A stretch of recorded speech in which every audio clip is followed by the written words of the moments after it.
Let's talk about something that sounds mystical but is actually scientific: the act of focused observation and how it shapes reality. This is often misunderstood, so let's clarify it by looking at both the quantum and neurobiological levels.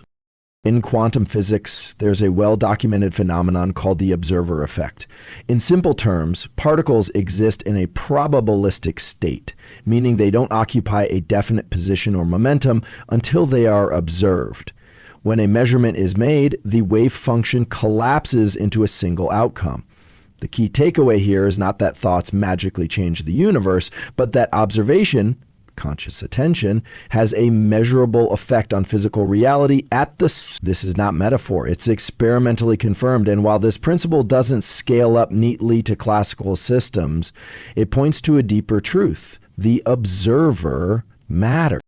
Now move to the brain. Your nervous system is constantly filtering, prioritizing, and editing what you perceive. At any given moment, you are bombarded with over 11 million bits of sensory data, yet you're only consciously aware of about 40.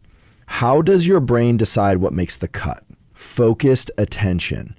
When you focus on something repeatedly and intentionally, your brain begins to tag that input as important. It starts routing more resources, blood flow, neural activity, dopamine to support that focus. This is where the reality-shaping power of observation comes in. When you consistently focus on a goal, a possibility, or even a mental image of your desired future, you're not just imagining, it's not abstract. You are training your reticular activating system, RAS, a network in the brainstem that controls arousal and attention, to filter the external world in a way that aligns with your internal priorities. This isn't wishful thinking, it's circuitry. Let's go deeper. Repeated focus recruits the prefrontal cortex to maintain intention. When you add emotional salience, meaning the goal matters to you, it excites you, or even scares you, that recruits the limbic system. That blend of cognitive focus and emotional engagement triggers neuroplasticity. Neurons that fire together wire together. That's not just a slogan, it's a fundamental law of how learning and adaptation occur in the brain. So when people say focus shapes reality, it's not a philosophical idea, it's biological. If you focus on opportunity, your brain starts spotting patterns, environments, and behaviors that align with that focus. If you focus on problems, the same filtering process occurs, but in the opposite direction. In both cases, you're constructing your experience and ultimately your reality based on what you observe and reinforce. And remember, observation isn't passive, it's an active process. It changes the observer and the observed. You're not just watching your life unfold, you're shaping how it unfolds through what you consistently pay attention to. That's why focused observation is not optional, it's the mechanism. If you don't control it, it will be controlled for you. And the default mode of the brain isn't aligned with vision. It's aligned with habit and fear. So the moment you start using your attention deliberately, you begin altering both your internal world and your external outcomes. The brain is not a fixed structure, it's highly plastic, meaning it changes in response to experience.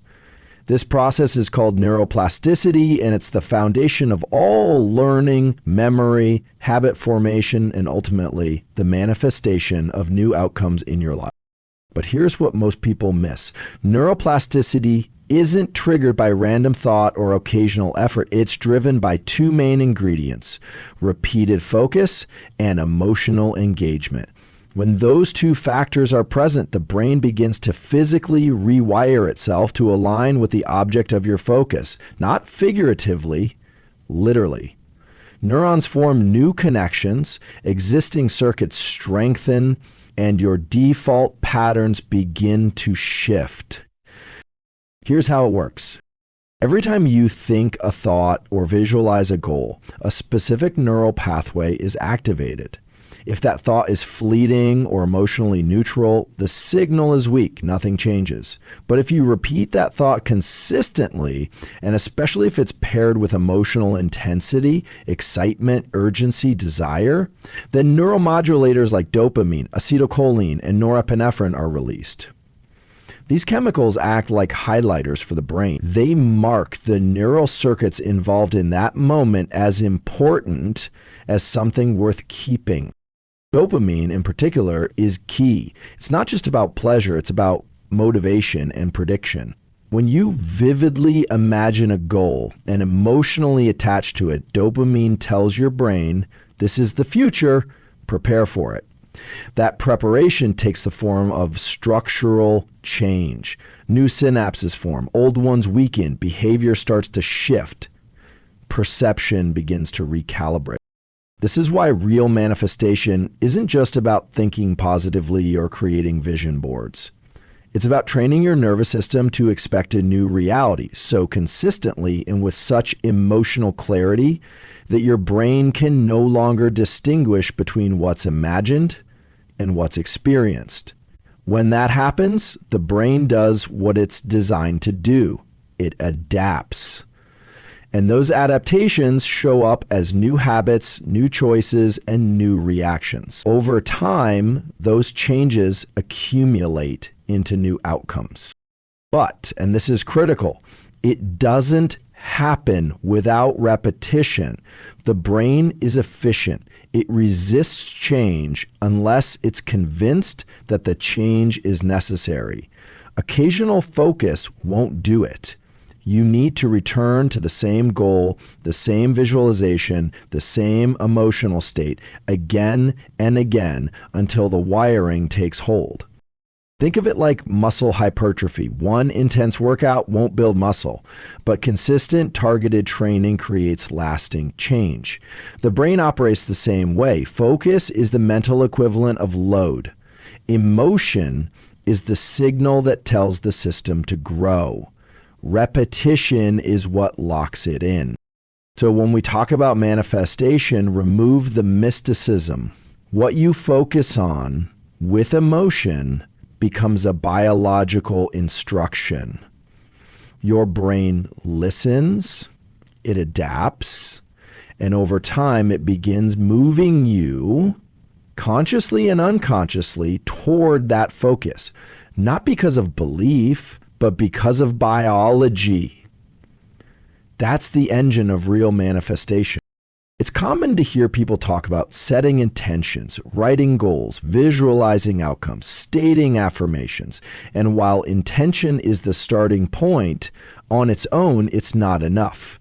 If there's no emotional engagement behind it, it lacks the biological power to create lasting neural change.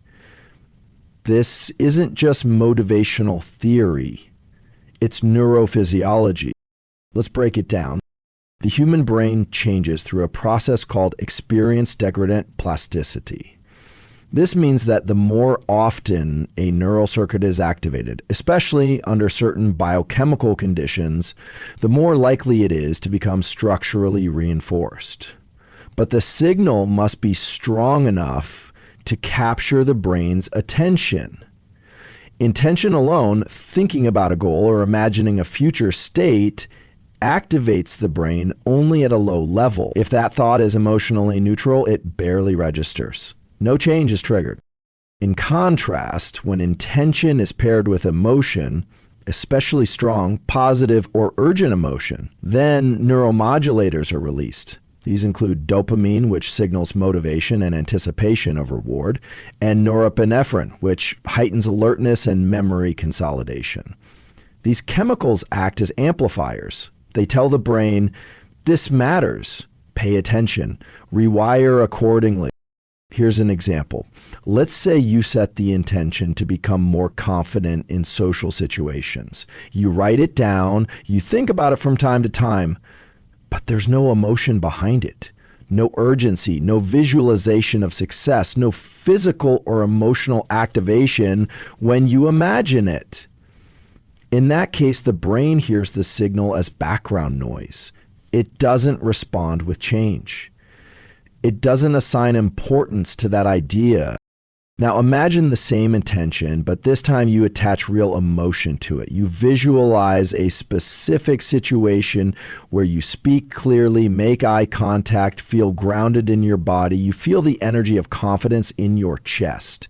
You imagine how it would feel to be respected and heard. That emotional engagement isn't extra, it's the key. It triggers the release of neuromodulators that tag the neural circuits involved in that visualization as worth reinforcing. That's how change starts. There's also another layer. Emotion creates memory. When we remember key events in life, both good and bad, it's almost always because they were emotionally charged. The same principle applies when you're trying to shape your identity and behavior. You need the emotion to lock in the memory, and memory is what forms the basis of habit and identity.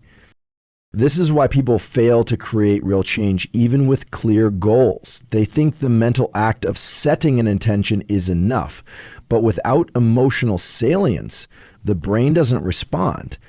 It doesn't perceive the thought as biologically significant, so no adaptation occurs.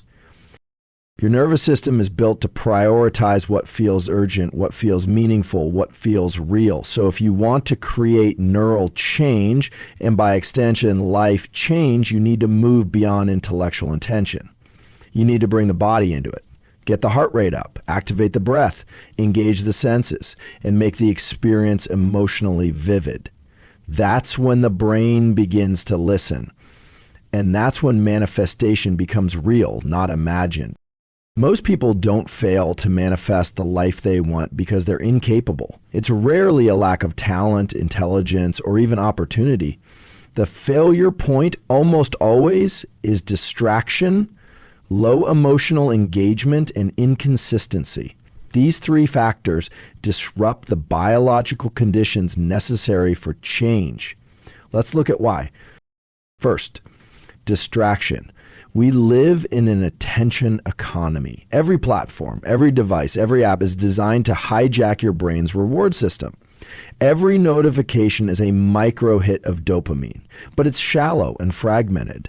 Over time, this trains the brain to operate in a reactive mode, constantly shifting between stimuli, never settling into deep, sustained focus. And without sustained focus, neuroplasticity doesn't happen. The brain needs repetition and depth to rewire itself. That requires staying with a single idea, a single goal, long enough for neural circuits to reinforce.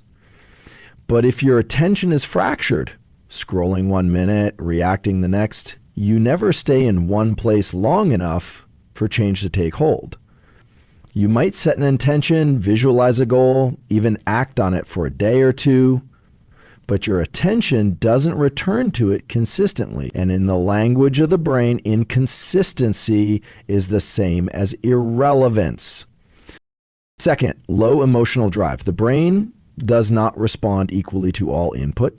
It prioritizes information that carries an emotional charge. If you're pursuing a goal without emotion, without care, without urgency, without physical engagement, it won't register as important. The limbic system, which helps assign emotional weight to experiences, won't activate. And without that activation, neuromodulators like dopamine, acetylcholine, and norepinephrine won't be released in meaningful quantities. And without those, plasticity stalls. This is why simply wanting something isn't enough. Wanting is passive. The brain responds to felt emotion. Emotion that drives action primes memory and narrows focus. When emotional intensity is low, motivation fades, and with it, behavior fades too. Third, inconsistency. The brain doesn't rewire after one experience.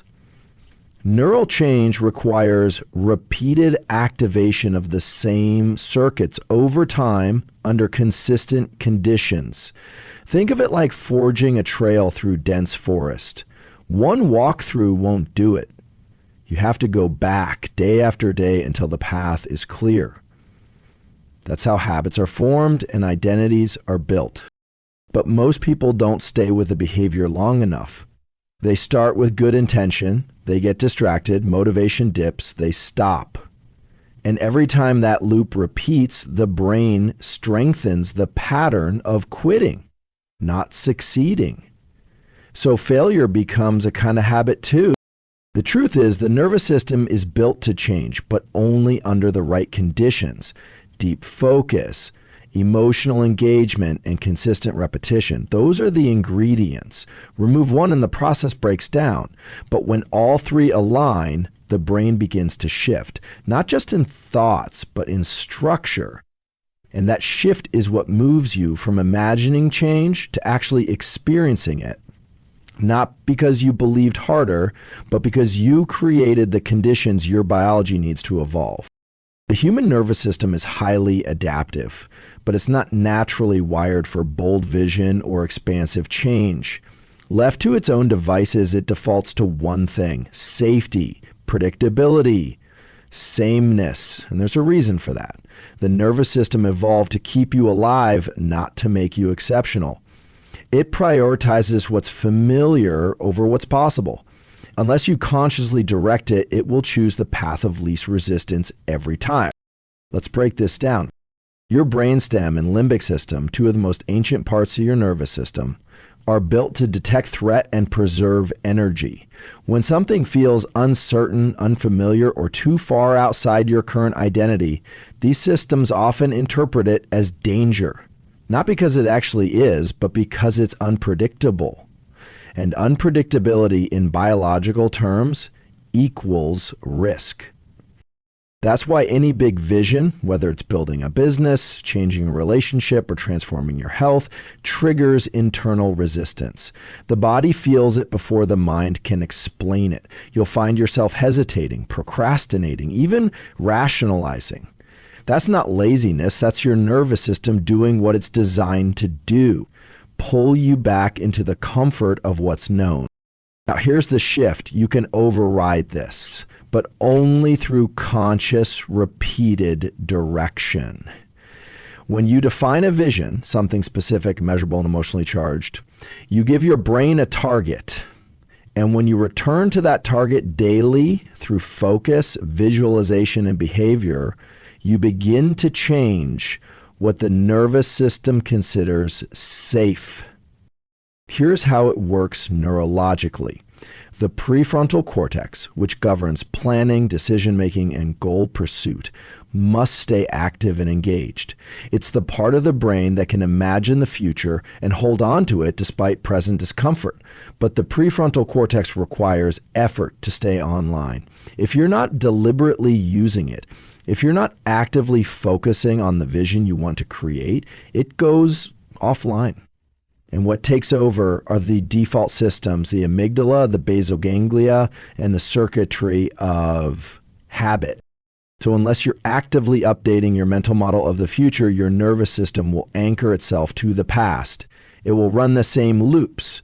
You'll find yourself repeating old patterns, not because you lack discipline, but because your biology is defaulting to efficiency over expansion.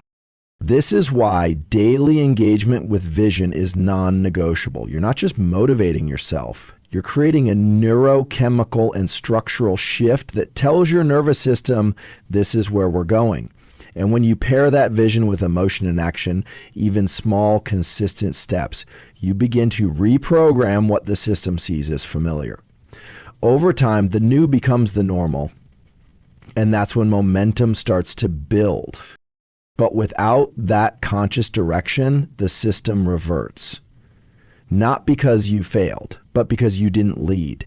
The nervous system is always working. The only question is it working for your past or for your future? Direct it or it defaults. That's the rule. There's a common misunderstanding around manifestation. People talk about belief as the driving force. The idea is if you just believe hard enough, reality will rearrange itself. But that's not how your biology works. Manifestation isn't belief-based, it's behavior-based. Your future isn't built from thought alone. It's built from neurochemical signals triggered by what you consistently do in the present. Let's be precise. The brain is a prediction machine. Every moment it's taking in signals from your body and environment, comparing those to stored experiences, and using that information to shape what you perceive and how you act. When you engage in a behavior repeatedly, especially when that behavior is goal-directed and emotionally charged, you create patterns in the brain that begin to predict a specific future. And when that prediction becomes consistent, your nervous system adapts to match it. This adaptation happens chemically first, structurally second. Every meaningful behavior you take, getting up early to train, writing out goals, speaking in alignment with your vision, releases neuromodulators like dopamine, acetylcholine, and norepinephrine. These chemicals don't just make you feel good, they act as instruction signals to the brain saying, reinforce this. They tell the brain, this is real, this is relevant, build more of this. Over time, the circuits involved in that behavior begin to rewire. The more often they fire, the more myelin wraps around the axons involved, increasing the speed and efficiency of those pathways. That's the physical basis of habit, identity, and yes, manifestation. You become what you repeatedly do, not what you occasionally believe. Now, here's the critical point. If you wait to believe in your future before acting on it, your nervous system won't have enough data to adapt. Belief is unstable. It fluctuates with emotion, energy, environment. But behavior is evidence. When you take action aligned with a future outcome, you send your nervous system a clear signal. This is where we're going. And the system starts building that path in real time. Through chemistry, structure, and output. That's what it means when we say your future is a neurochemical construction. It begins with action. And not just any action. Action taken under emotional engagement. When a behavior matters to you, when you feel something as you do it, you amplify the neuroplastic response. You increase the likelihood that your brain will hardwire that behavior, that mindset, into your identity. This is why manifestation can never be reduced to wishful thinking. It's not about bypassing effort.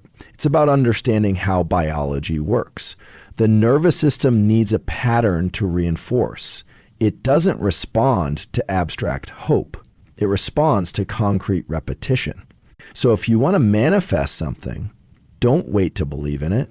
Behave as if it's already in motion. Because once you start acting that way consistently, emotionally, and deliberately, your brain starts catching up. It begins to construct a version of you in your future that matches the behaviors you're investing in now. Not through magic, but through mechanism. So if we strip away the mysticism and look at the biology, the path forward becomes clear. Manifestation isn't passive. It's not about waiting, wishing, or hoping. It's about consistent, emotionally engaged action that aligns your nervous system with a clear and deliberate future. The brain and body don't respond to vague intentions. They respond to specificity, repetition, and emotional salience. You are not manifesting with your thoughts alone. You are building the future through the daily signals you give your nervous system. Direct your focus, engage your emotion, repeat the process. That's how you override the default of sameness and trigger real change, not because of belief, but because you've trained your biology to expect a new reality. And once that expectation becomes embedded, the rest, your habits, your identity, your outcomes begin to follow. That's not luck. That's neuroscience.